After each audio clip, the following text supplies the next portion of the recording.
जय महाराष्ट्र मित्रांनो. आपलं जे ध्येय असतं किंवा मनातील जी इच्छा असते ती लवकर कशी पूर्ण करायची, जलद गतीनं मॅनिफेस्ट कसं करायचं. तर मॅनिफेस्ट करण्यासाठी सर्वात महत्त्वाचं काय लागतं? थिंकिंग पॉवर, विचार ही सुद्धा ऊर्जा आहे मित्रांनो, एनर्जी आहे. सोबत काय लागतं? भावना, फिलिंग्स ही सुद्धा काय आहे? ऊर्जा आहे. एक प्रकारची फ्रिक्वेन्सी जाणवते आपल्याला चांगल्या भावना निर्माण झाल्यामुळं. ह्या दोन्हीचा वापर करून, विचार आणि भावनांचा वापर करून काय करायचे असते? कृती करायची असते, ॲक्शन्स करायचे असते. आणि ह्या तिन्ही गोष्टी ज्यावेळी आपण ध्येयाच्या संबंधित करतो त्यावेळी काय होतं? आपलं ध्येय किंवा मनातील इच्छा पूर्ण होते. पण प्रत्यक्षात विज्ञान काय सांगतं बघा, काय होतं ह्या तिन्ही गोष्टी केल्यामुळं?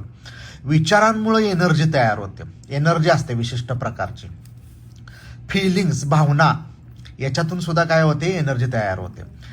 आणि ज्यावेळी कृती करतो त्यावेळी काय होतं? विज्ञान काय सांगतं की आपल्या व्यक्तिमत्वाभोवती एक विशिष्ट प्रकारचं आवरण तयार होतं. त्याला म्हणतो आपण चुंबकीय आवरण. चुंबकीय एनर्जी तयार होते आपल्या व्यक्तिमत्वाभोवती. आणि ती एनर्जी काय करते? आपलं जे ध्येय आहे ना, ते ध्येय आपल्याकडे खेचून आणते, म्हणजेच अट्रॅक्ट करते. आणि यालाच काय म्हटले? Law of attraction. म्हणजे विचारांच्या ऊर्जेतून, फिलिंग्स फ्रिक्वेन्सीमधून आणि कृती करण्यामधून आपलं ध्येय काय करतो? आपल्याकडं खेचून आणतो.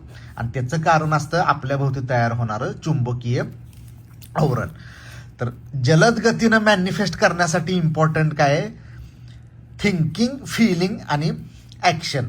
आणि ह्या तिन्ही गोष्टी आहेत ना, ह्या एकमेकांशी पूरक पाहिजेत आणि ते ध्येयाशी संबंधित पाहिजे.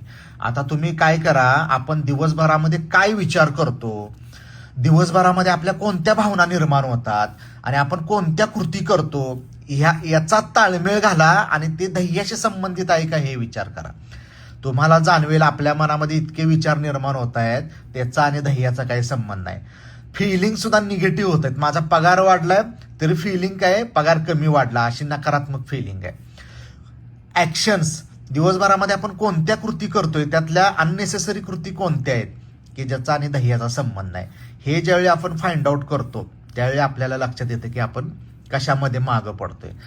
तर आपल्या ध्येय प्राप्तीला चालना द्यायची असेल ना, तर विचार, भावना आणि कृती हे तिन्ही सुसंगत पाहिजे एकमेकांशी. धन्यवाद.